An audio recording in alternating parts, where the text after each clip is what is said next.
জি 24 ঘন্টা আপনাদের স্বাগত। শুরু করছি ক্রস ফায়ার।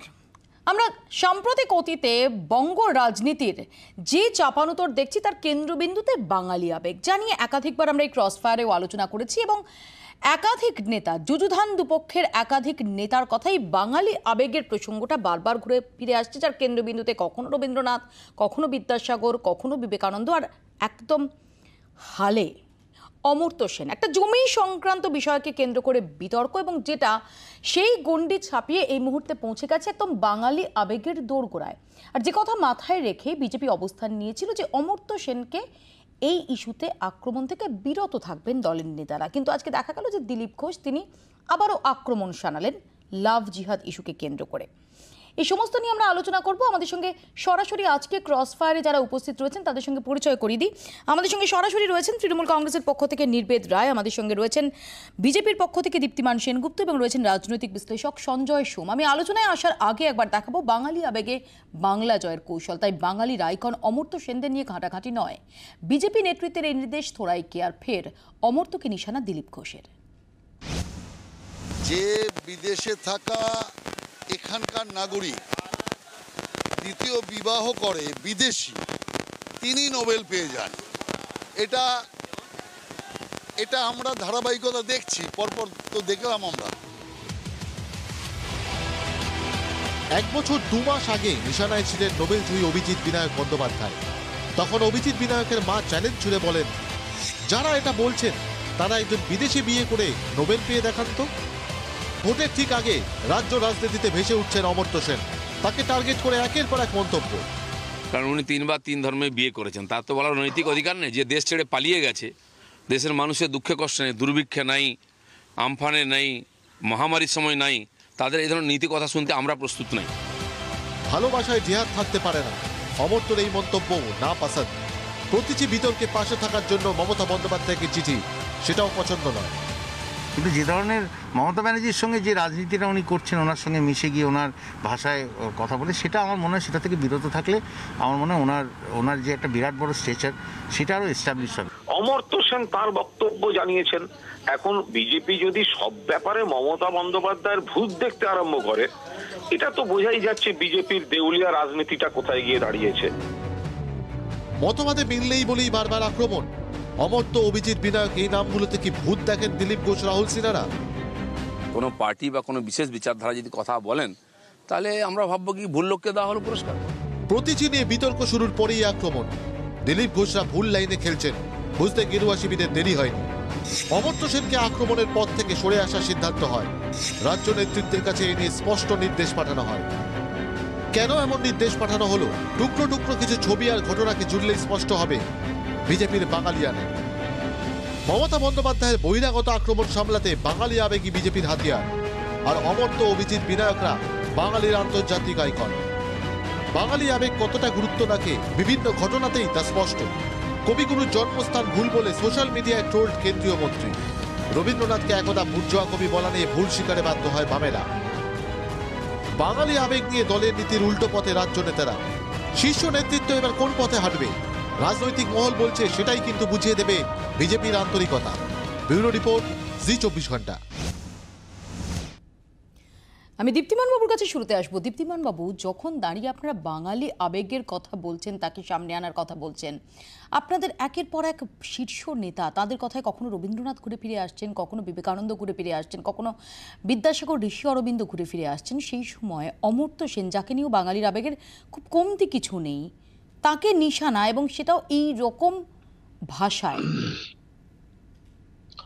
আমি পরিষ্কার একটা জিনিস দেখুন, এখানে অমর্ত্য সেন বা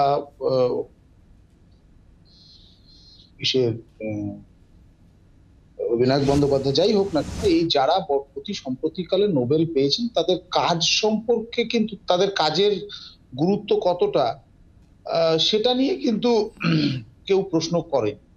আমার এটা মনে হচ্ছে যেগুলো প্রশ্ন তিনি কবার বিবাহিত সেটাও কি প্রশ্ন তোলার মতো একটা বিষয় নাকি?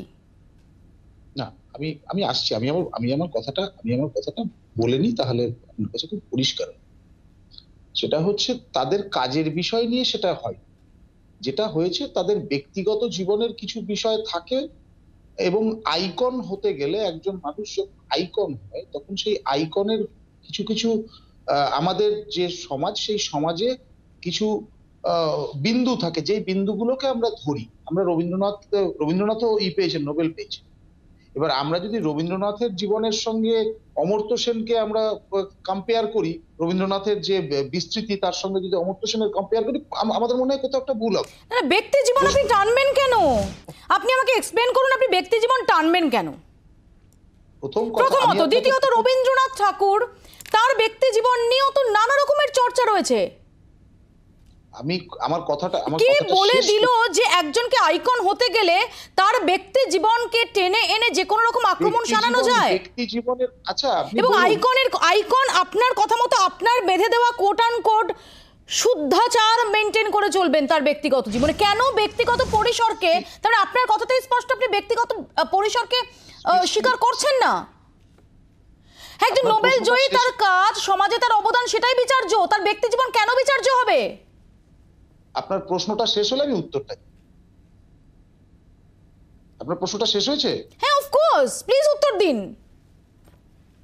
শ্রী শ্রী রামকৃষ্ণ পরমহংসদেব তিনি নোবেল পাননি, সুভাষচন্দ্র বোস নোবেল পাননি, কিন্তু সেই বলে তারা, স্বামী বিবেকানন্দ নোবেল পাননি, কিন্তু সেই বলে তারা আমাদের সমাজ জীবনে তাদের গুরুত্ব নেই, এটা বললে কিন্তু ভুল হবে। সেটা ভিন্ন প্রসঙ্গ। আমি স্বামী বিবেকানন্দ, অমর্ত্য সেনের তুলনামূলক আলোচনার জন্য আজকে ক্রসফায়ার নিয়ে বসিনি দীপ্তিমান বাবু। আমার নির্দিষ্ট প্রশ্ন, ব্যক্তিগত পরিসরকে, মানুষের ব্যক্তিগত জীবনকে, সেই পরিসরকে আপনারা রেসপেক্ট করেন না করেন না? উত্তরটা নিতে গেলে তো আপনাকে প্রশ্নটাকে ছোট করতে হবে, তাহলে উত্তরটা নিতে।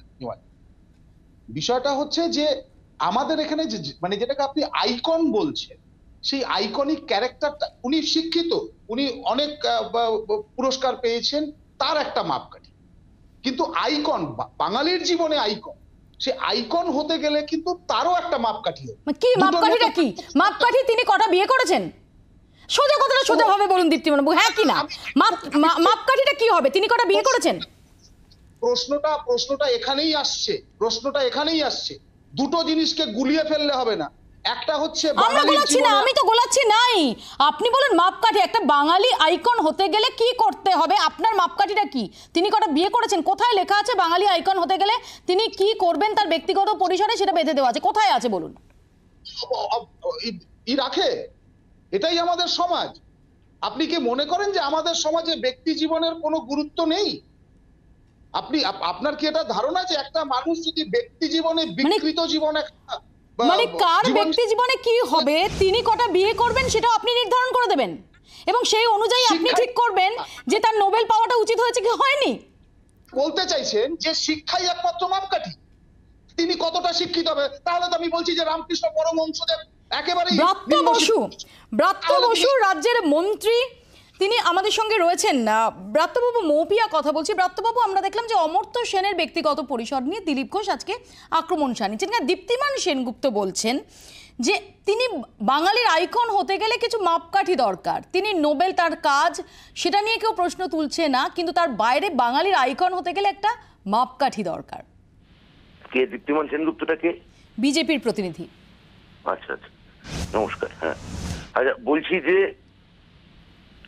বার্টন রাসেল আইকন নন, কারণ অবশ্য উনি বাঙালিও নন। চার্লি চ্যাপলিন আইকন নন, এমনকি কিশোর কুমার, যিনি বাঙালি, তিনি তো আইকন গায়ক হতেই পারেন না। আমার বক্তব্য হচ্ছে যে মানে এইসব হাস্যকর কথার কি জবাব দেবো মৌপিয়া, আপনি বলুন তো? আমার এগুলো মানে জা পল সার্ত্রে আর সিমন দে বুভোয়া, তারা সারা জীবন একসঙ্গে থেকেছেন। জা পল সার্ত্রে নোবেল রিফিউজ করেছিলেন। এখন কথা হচ্ছে যে যেখানে বাঙালি আইকন, মানে দেখবেন যে রবীন্দ্রনাথকেও যখন লঘু সাহিত্যের আওতায় নামিয়ে আনা হয়, তখন রবীন্দ্রনাথের সঙ্গে কাদম্বরী দেবীর সম্পর্কের শ্রদ্ধার থেকে রসালো চর্চাই বেশি মুখরোচক হয়ে ওঠে। আসলে এই যে দুটো বিয়ে, তিনটে বিয়ে, চারটে বিয়ে, পাঁচটা বিয়ে, এগুলো তো ইস্যু নয়, এগুলোর মধ্যে এক ধরনের গাত্রদাহ আছে। এগুলোর বিরুদ্ধে এক ধরনের কোনো বড় লোককে যখন, কোনো বড় মানুষকে যখন আমি কিছুতেই ছোট করতে পারছি না, তখন তাকে ব্যক্তিগত জীবনে ঢুকে কুৎসা কটুকাটব্য করতে হবে। এইটা আমার মনে হয় যে এটা তো বিজেপি দীর্ঘদিন ধরে করে আসছে। যেহেতু বিজেপির সঙ্গে সেই অর্থে খুব যে নামকরা কোনো বুদ্ধিজীবী মানুষ আছেন তা নন, অন্তত আমাদের রাজ্য বিজেপির ক্ষেত্রে, যে সরাসরি এসে বিজেপির সভা থেকে কথা বলেন, বিজেপির মঞ্চ থেকে কথা বলেন। অমর্ত্য সেনেরও কিন্তু কোনো রাজনৈতিক পরিচয় নেই। অমর্ত্য সেনের সঙ্গে জগদীশ ভারতীর একটা ইকোনমিক্স নিয়ে তাত্ত্বিক তর্ক হয়েছিল, সেটা খুব বিখ্যাত তর্ক। জগদীশ ভারতী বিজেপি ঘাঁচা ইকোনমিস্ট এবং যথেষ্ট শ্রদ্ধা ইকোনমিস্ট। তা জগদীশ ভারতী বলেছিলেন যে এই animal spirit of private entrepreneurs, এইটাকে ইউপিএ 2 গভর্নমেন্ট প্রশ্রয় দিয়েছে, মদত দিয়েছে। Animal spirit of private entrepreneurs, সেটা ওনার ব্যক্তিগত মতামত। আর অমর্ত্য সেন বলেছিলেন যে আপনারা এন্টারপ্রেনারদের বেশি করে গুরুত্ব দিন। ফাইনালি দেখা গেল অমর্ত্য সেন বলেছিলেন যে যেখানে ইকুইটি আছে, যেখানে এডুকেশন, হেলথ, এই জায়গাগুলো তৃণমূল স্তর থেকে আপনারা কাজ করুন, গ্রাউন্ড লেভেল থেকে কাজ করুন। পরবর্তী ক্ষেত্রে দেখা গেল মোদী যে গভর্নমেন্টের যে নীতি, সেটা প্রাইভেট এন্টারপ্রেনারদের প্রায় হত্যা করে 2জন শিল্পপতি, 2জন মাত্র পুঁজিপতির হাতে পুরো টাকাটা ন্যস্ত করা হয়েছে। কিন্তু এগুলো সবই অর্থনৈতিক তর্ক, অর্থনৈতিক কচকচি। আমরা যারা অতটা অর্থনীতি বুঝি না, আমরা এটা নিয়ে খুব বেশি কথা বলা অধিকারী নই। সেটা অমর্ত্য সেন বা এমনকি জগদীশ ভারতী আমাদের থেকে অনেক বেশি ভালো বোঝেন।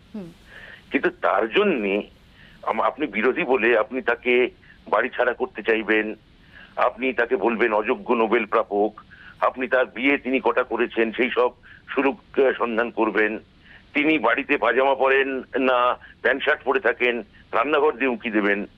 এই যে একটা বিজেপির একটা অদ্ভুত, একটা সংকীর্ণ এবং হীন সংস্কৃতি, আমি এটাকে বলবো হীন সংস্কৃতি। তার হীনতার বিরুদ্ধে আপনি কি উত্তর দেবেন? নিচতার বিরুদ্ধে আপনি কি উত্তর দেবেন? অনেক ধন্যবাদ ব্রাত্যবাবু। ব্রাত্য বসু আমাদের সঙ্গে এতক্ষণ টেলিফোনে ছিলেন। আমি সঞ্জয় সোমের কাছে, সঞ্জয় বাবুর কাছে এখানে আসবো। সঞ্জয় বাবু, কোথাও কি ব্যক্তিগত পরিসর এবং তা নিয়ে আক্রমণ শানানো, বিশেষ করে যখন বাঙালি আবেগের কথা বলা হচ্ছে, এবং আমরা নিজেরাও দেখেছি যে বাংলার সংস্কৃতিতে এখনও অবধি সেইভাবে লাভ জিহাদ বা এই সমস্ত বিষয়গুলো সত্যিই খুব একটা রেখাপাত করে না, বাংলার সংস্কৃতিটা সেটা ভিন্ন। সেখানে দাঁড়িয়ে এই ধরনের আক্রমণ থেকে, এই ধরনের মন্তব্য থেকে বিরত থাকা কি শ্রেয় নয় বিজেপির জন্য? অবশ্যই শ্রেয়, কোনো সন্দেহ নেই সে বিষয়ে। এটা বিজেপি অবিজেপি বলে নয়, কারোরই ব্যক্তিগত পরিসরে ঢোকার অধিকার কারোর নেই। কিন্তু আসলে সমস্যাটা হচ্ছে যে একটা ঘটনা ঘটেছে। ঘটনাটা কি?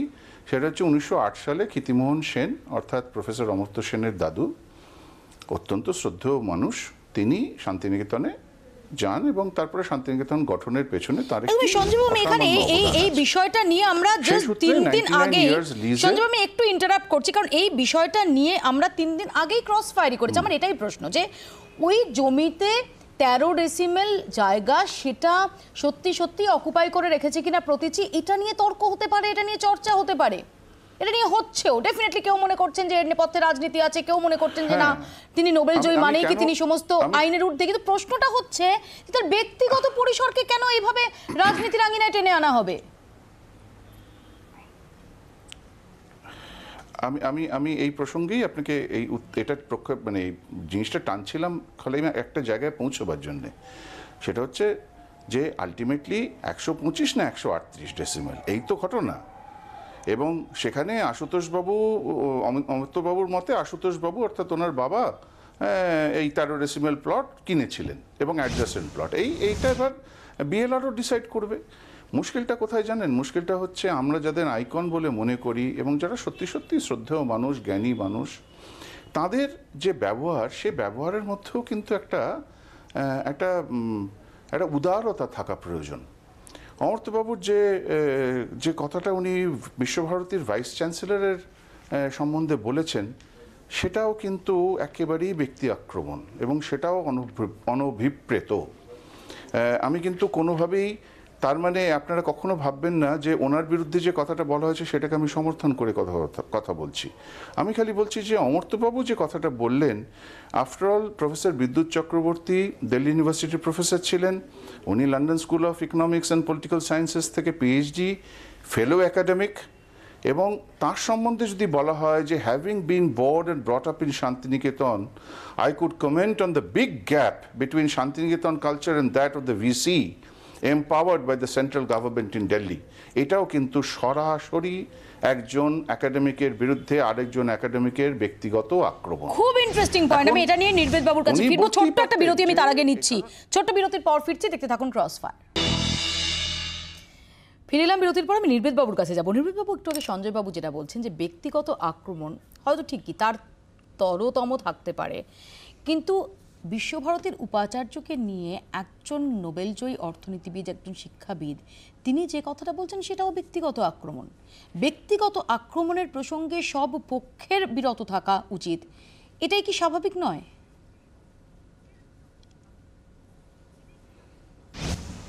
উনি কি ঠিক ব্যক্তিগত আক্রমণ করেছেন? ব্যক্তিগত আক্রমণ করলে, আমি শুনুন একটু, আমাকে 2-1 মিনিট বলতে দিন। ব্যক্তিগত আক্রমণ করলে যেটা বলতে হয় সেটা হচ্ছে যে বিশ্বভারতীর এই ভাইস চ্যান্সেলর দিল্লি ইউনিভার্সিটিতে থাকাকালীন তিনি কোন কোর্টে কি কারণে আক্রান্ত হয়েছিলেন, কাদের দ্বারা, এবং কারা তার বিরুদ্ধে তার কেস দায়ের করেছিল, এবং যে কেসটা তিনি হেরে যান, যার জন্যে তাকে দীর্ঘ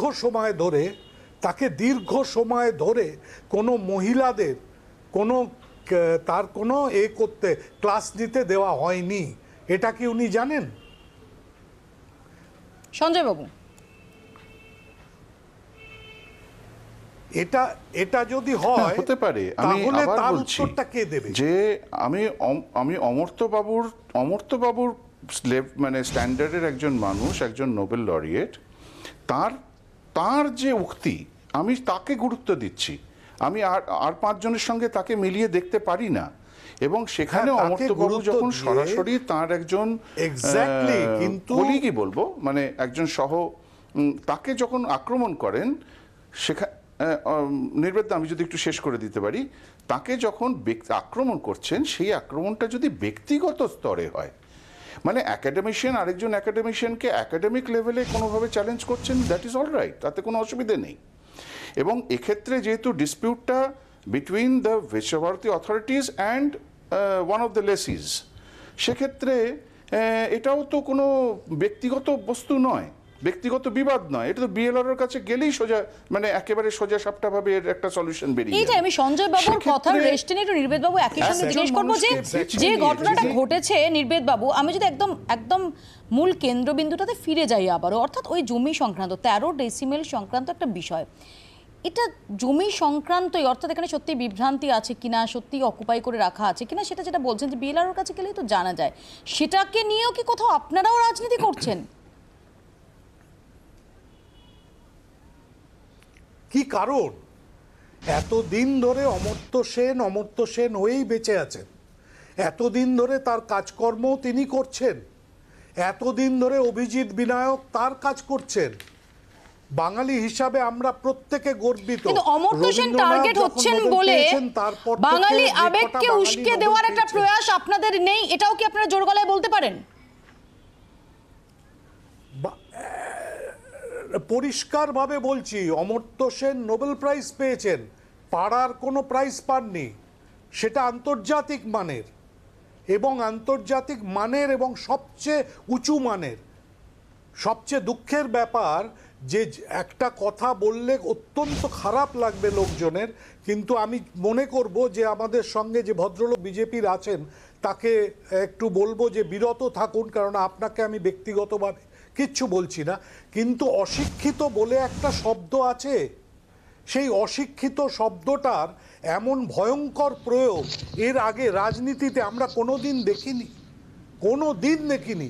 এতগুলো নোবেল লরিয়েট, এতগুলো ইলেকশন হয়ে গেছে, এতগুলো দল ছিল, কোনো দিন কোনো জায়গায় এই অশিক্ষিত প্রয়োগ আমরা দেখি। নিবিড় একই সঙ্গে ব্যক্তিগত আক্রমণের কথা যখন বলছেনই, ঠিকই অমর্ত্য সেন নোবেলজয়ী অর্থনীতিবিদ, কিন্তু যদি ব্যক্তিগত আক্রমণের প্রসঙ্গ, বিশেষ করে বিলো দ্য বেল্ট আক্রমণের প্রসঙ্গ আসে, তিনি যদি এমনকি নোবেলজয়ী অর্থনীতিবিদ নাও হন, তিনি একজন কোনো পলিটিক্যাল লিডার হন, অন্য সাধারণ একজন মানুষ হন, তারও কিন্তু এই সম্মানের জায়গাটাই, ব্যক্তিগত পরিসরের জায়গাটা, সেটা স্বীকৃত হওয়া প্রয়োজন। আপনি কি হলফ করে বলতে পারেন যে তৃণমূলের একাধিক নেতাও এই ব্যক্তিগত আক্রমণ থেকে নিজেদের বিরত রাখতে পারে না? শুনুন ভাই, আপনি অমর্ত্য সেনের কথা যখন বলছেন তখন বিষয়টা অমর্ত্য সেনে রাখুন, জগদীশ ভাগবতীর কথা যখন বলছেন জগদীশ ভাগবতীতে রাখুন, কিন্তু কুকথার সংস্কৃতির কথা যখন বলছি নির্বেদ বাবু, তখন তো আমাকে ব্রডার পার্সপেক্টিভে দেখতেই হবে। যখন আমি কুকথার সংস্কৃতির কথা বলছি, যখন আমি ব্যক্তিগত আক্রমণের পরম্পরার কথা বলছি, সব ঠিক আছে, সব ঠিক আছে, কিন্তু যে লোকটি চায়ের দোকানে বসে চা খেতে খেতে চা ছুঁড়ে কারুর গায়ে মারলো, তাকে আপনি অমর্ত্য সেনের সঙ্গে তুলনা করে ফেলবেন আর এটাকে আমাকে মেনে নিতে হবে, এটা বোধহয় একটু বাড়াবাড়ি আশা করা, তাই নয় কি? না না, এখানে তুলনার বিষয় আসছে না, কিন্তু আমার খুব সিম্পল বক্তব্য যে যেমন ডেফিনেটলি অমর্ত্য সেন আমাদের সবার কাছে শ্রদ্ধেয়, আবার আমি যদি ধরে নিই যে একজন হরিপদ কেরানি, তার ব্যক্তিগত পরিসরটাকেও সম্মান জানাতে হবে, রাজনীতির কারণে তার ব্যক্তিগত পরিসরটাকেও অসম্মান করা যাবে না। তৃণমূল কংগ্রেসের নেতারাও কি সেটা করছেন না? হরিপদ কেরানি তার ব্যক্তিগত পরিসর নেই, নোবেলজয়ী আছে, এটাই বা কে বলে দিল? না না, আমি শুধু বলছি হলফ করে কি বলতে পারেন যে তৃণমূল কংগ্রেসের কোন নেতা কোনদিন বিলো দ্য বেল্ট আক্রমণ সারান না? না না, কে বলছে? আমি বলতে চাইছি মানুষ তো তারা, কিন্তু ব্যাপারটা হচ্ছে সর্বজন শ্রদ্ধেয় বলে একটা শব্দ বাংলায় আছে, ব্যবহারটা আজকাল করা হয় না, কিন্তু এই শব্দটাকে ব্যবহার করলেই আপনি বুঝবেন যে অমর্ত্য সেনের সঙ্গে হরিপদ কেরানির জায়গাটা এক নয়। রবীন্দ্রনাথ হরিপদ কেরানিকে নিয়ে কবিতা লিখেছিলেন, মানে রবীন্দ্রনাথকেও আপনি গালাগালি করবেন আর হরিপদ কেরানিকেও গালাগালি করবেন, সেটা হয় না। আমি দীপ্তিমান বাবুর কাছে সব শেষে আসবো। দীপ্তিমান বাবু অনেকেই তো আইকন হতে চান, আমরা সাধারণ মানুষ, আমাদের একটা অ্যাসপিরেশন থাকে আমরা একদিন বাংলার আইকন হব। এক্স্যাক্টলি কি মাপকাঠি, কটা বিয়ে অবধি একজন করতে পারেন বাঙালি আইকন হওয়ার পর থেকে চুতো হবেন না তিনি? একটু আপনি বলবেন আপনার মাপকাঠিটা, একটু এক্স্যাক্টলি কটা বিয়ে অবধি এলাও আপনার তত্ত্ব মতো, আপনার থিওরি মতো? আপনারা কি একটু যদি বলতে দেন, মানে একদম সংক্ষিপ্ত। হ্যাঁ সংক্ষিপ্ত, সেটা বুঝতেই পারছি, কারণ যাই হোক বিষয়টা হচ্ছে নির্বেদ বাবু করে দিলেন, মাপকাঠিটা করে দিলেন, শিক্ষাটাই হচ্ছে একমাত্র মাপকাঠি। তার মানে রামকৃষ্ণ পরমহংসদেব বর্বর ছিলেন আপনার কথা অনুসারে। না না, সেটা ভিন্ন প্রসঙ্গ। বিয়েটা কি মাপকাঠি? আমি তো বলতে চাইছি বিয়েটা যদি মাপকাঠি হয় কটা বিয়ে? আমি আপনার থিওরি মতো একটু মাপকাঠিটা জানতে চাইছি। না না না না, উনি আক্রমণটা করেছেন, আক্রমণের উত্তরটা এবার শুনতে হবে, এবার আপনাকে শুনতে হবে, শুনুন এবার আমার সিম্পল প্রশ্ন, বিয়েটা আপনার থিওরি মতো বিয়েটা মাপকাঠি? শুনুন শুনুন শুনুন, কোন ব্যক্তি জীবনে কোন মানুষ যদি তার কোন আমাদের সামাজিকভাবে আমরা যেটাকে গ্রহণ করতে পারি না সেই পথটাকে যদি বেছে নেয়, তাহলে সে আমার আইকন হতে পারে না। আপনি দুজন প্লিজ বুঝুন, দুজন অ্যাডাল্ট নারী পুরুষ তারা যদি বিয়ে করেন, আপনি না মানার কে? ধরা যাক তার তৃতীয় বিয়ে বা চতুর্থ বিয়ে দুটোই যদি সহমতের ভিত্তিতে হয়, বা তার পঞ্চম বিয়ে, ষষ্ঠ বিয়ে, সপ্তম বিয়ে, আপনি না মানার কে? আপনি না মানার কে দীপ্তিমান বাবু? আরে কি বলছেন? কোন চোর চিটিং বাজ যদি কোন প্রাইজ পেয়ে যায়, তারপরে যদি সে চুরি করে ধরা পড়ে, চুরি চিটিং বাজি আর ব্যক্তিগত পরিসরে তিনি কি করবেন না করবেন এই দুটো এক? আপনি বেডরুমে নজর দেবেন, আপনি বেডরুমে নজর দেবেন দীপ্তিমান বাবু। দেখুন তো একবার, তাহলে আপনারাই বলুন, শুনুন আপনারাই বলুন। আমাদের সময় একদম সংক্ষিপ্ত, কিন্তু আলোচনায় আজকে যে জায়গায় শেষ করতে হচ্ছে এটা বোঝা যাচ্ছে যে ব্যক্তিগত পরিসরকে স্বীকার করার ক্ষেত্রে এখনো কিন্তু বিভিন্ন জায়গায় আমাদের রাজনৈতিক নেতাদের মধ্যে, রাজনৈতিক প্রতিনিধিদের মধ্যে, তাদের মধ্যে এখনো অনেক দ্বিধাদ্বন্দ্ব রয়েছে। ব্যক্তিগত পরিসরকে রাজনীতির আঙিনায় টেনে এনে বিলো দ্য বেল্ট আক্রমণ সানানোর এই কালচারটা, সেটা যে একেবারেই অভিপ্রেত নয়, এটা বোঝার সময় কিন্তু এসেছে। আমরা জানি না যে এর থেকে শিক্ষা শেষ অবধি নেবে কিনা রাজনৈতিক দলগুলো। আপাতত একটা ছোট্ট বিরতি নিচ্ছি, আর বিরতির পর ফিরবো করোনা সংক্রান্ত খুব ইনফ্যাক্ট একটু উদ্বেগজনক একটা বিষয়ে আলোচনা নিয়ে। দেখতে থাকুন ক্রস ফায়ার।